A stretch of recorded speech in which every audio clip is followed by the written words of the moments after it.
ഹരിയാനയിൽ BJP. അധികാരത്തിലെത്തിയത് voter പട്ടികയിൽ വ്യാപക വോട്ട് ക്രമക്കേട് നടത്തിയിട്ടാണ് എന്ന് ലോക്സഭാ പ്രതിപക്ഷ നേതാവ് രാഹുൽ ഗാന്ധിയുടെ ആരോപണത്തിൽ കിളിപോയി മാധ്യമപ്രവർത്തകർ. 25 ലക്ഷത്തിലധികം കള്ളവോട്ട് നടന്നുവെന്നാണ് വാർത്താ സമ്മേളനത്തിലെ രാഹുലിന്റെ ആരോപണം.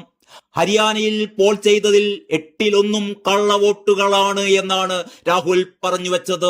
ബ്രസീലിയൻ മോഡലിന്റെ ഫോട്ടോ ഉപയോഗിച്ച് 10 ബൂത്തുകളിലായി 22 വോട്ട് ചെയ്തുവെന്നും രാഹുൽ ആരോപിക്കുന്നു.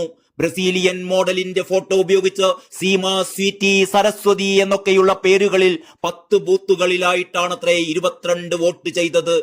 ഒരു സ്ത്രീ 223 തവണ വോട്ട് ചെയ്തുവെന്നും കൂടി രാഹുൽ പറയുന്നു. ഈ തെളിവുകളൊക്കെ കണ്ടെത്താതിരിക്കാനാണത്രേ തിരഞ്ഞെടുപ്പ് കമ്മീഷൻ CCTV ഫൂട്ടേജുകൾ നൽകാത്തത്. ഹരിയാനയിൽ കോൺഗ്രസിനെ പരാജയപ്പെടുത്താൻ വൻ ഗൂഢാലോചന നടന്നു എന്നാണ് രാഹുൽ പറയുന്നത്. LED സ്ക്രീനിൽ ഡാറ്റകൾ പ്രദർശിപ്പിച്ചുകൊണ്ടായിരുന്നു രാഹുൽ ഇക്കാര്യങ്ങളെല്ലാം മാധ്യമപ്രവർത്തകർക്ക് മുമ്പിൽ അവതരിപ്പിച്ചത്. ഇത് കേന്ദ്രീകൃതമായി നടന്ന ഒരു ഓപ്പറേഷനാണ് എന്നും 8 സീറ്റുകളിൽ 22 മുതൽ 4000 വരെ വോട്ടുകളുടെ ചുരുങ്ങിയ വ്യത്യാസത്തിലാണ് കോൺഗ്രസ് അവിടെ പരാജയപ്പെട്ടതെന്നും കൂടി രാഹുൽ പറഞ്ഞു. 25 ലക്ഷം കള്ളവോട്ടുകളാണ് ഉണ്ടായത്.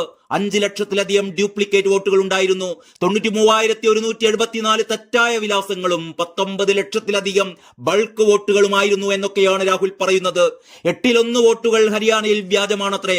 അതുകൊണ്ട് 22,000 വോട്ടിന് കോൺഗ്രസ് തോറ്റു എന്നാണ് രാഹുലിന്റെ കണ്ടുപിടുത്തം.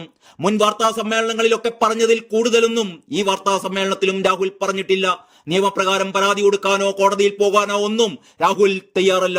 പകരം ബീഹാർ വോട്ടെടുപ്പിന് തലേ ദിവസം വോട്ടർമാരെ തെറ്റിദ്ധരിപ്പിക്കാനുള്ളൊരു കുതന്ത്രം അത്രയേ പറയാനുള്ളൂ. അതായത് ഹൈഡ്രജൻ ബോംബ് ചീറ്റിപ്പോയി എന്നർത്ഥം.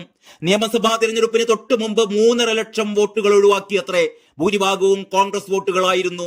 റായ് മണ്ഡലത്തിലെ ഒഴിവാക്കിയ വോട്ടർമാരുടെ വിവരങ്ങൾ പുറത്തുവിട്ട രാഹുൽ ലോക്സഭാ തെരഞ്ഞെടുപ്പിൽ വോട്ട് ചെയ്തവർക്ക് നിയമസഭയിൽ വോട്ടില്ലെന്നും പറഞ്ഞു. ഹരിയാനയിൽ നടന്നത് തിരഞ്ഞെടുപ്പല്ല, മോഷണമാണത്രേ. തീവ്ര വോട്ടർ പട്ടിക പരിഷ്കരണം അതിനായുധമാക്കി. രാജ്യത്തെ ജനാധിപത്യ വ്യവസ്ഥയെ തകർത്തു. ഇതിന് തിരഞ്ഞെടുപ്പ് കമ്മീഷൻ കൂട്ടുനിന്നുവെന്നും അടുത്തത് ബീഹാറിലാണെന്നും കൂടി രാഹുൽ ഗാന്ധി പറഞ്ഞു വെക്കുന്നു. അതായത് ബീഹാറിൽ തോറ്റാൽ രാഹുൽ ആരോപിക്കുക തിരഞ്ഞെടുപ്പ് കമ്മീഷനെ ആയിരിക്കും. ബീഹാറിലും ഇത് തന്നെയാണ് നടക്കാൻ പോകുന്നതെന്ന് രാഹുൽ പറയുന്നു. അത് തടയാനാവില്ലത്രേ. വോട്ടർ ലിസ്റ്റ് തന്നത് അവസാന നിമിഷമായിരുന്നു എന്നാണ് രാഹുൽ പറയുന്ന ന്യായീകരണം. സംബന്ധിച്ച വിവരങ്ങളുമായി ബീഹാറിലെ തിരഞ്ഞെടുപ്പിന് ശേഷം ഉറപ്പായും ജനങ്ങൾക്ക് മുമ്പിലെത്തുമെന്നാണ് രാഹുൽ ഗാന്ധി പറയുന്നത്.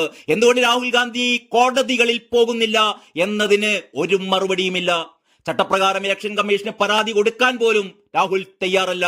ജനാധിപത്യം തിരികെ കൊണ്ടുവരാൻ യുവജനങ്ങൾക്ക് ശക്തിയുണ്ടെന്നും ഹരിയാനയിലും മഹാരാഷ്ട്രയിലും സർക്കാരിന് ആ സ്ഥാനത്ത് തുടരാൻ അർഹതയില്ലെന്നുമൊക്കെയാണ് രാഹുൽ ഗാന്ധി പറയുന്നത്. അപ്പോൾ രാഹുലിന്റെ ലക്ഷ്യം കുറെ ആരോപണങ്ങൾ ഇങ്ങനെ പടച്ചുണ്ടാക്കി രാജ്യത്തെ യുവജനങ്ങളെ ഇളക്കി വിടുകയാണ് എന്നത് വ്യക്തം. ബംഗ്ലാദേശിലും നേപ്പാളിലുമൊക്കെ സംഭവിച്ചതുപോലെ ഒരു കലാപത്തിന് കോപ്പുകൂട്ടുകയാണോ രാഹുൽ ഗാന്ധി എന്നാണ് ന്യായമായും സംശയിക്കേണ്ടത്.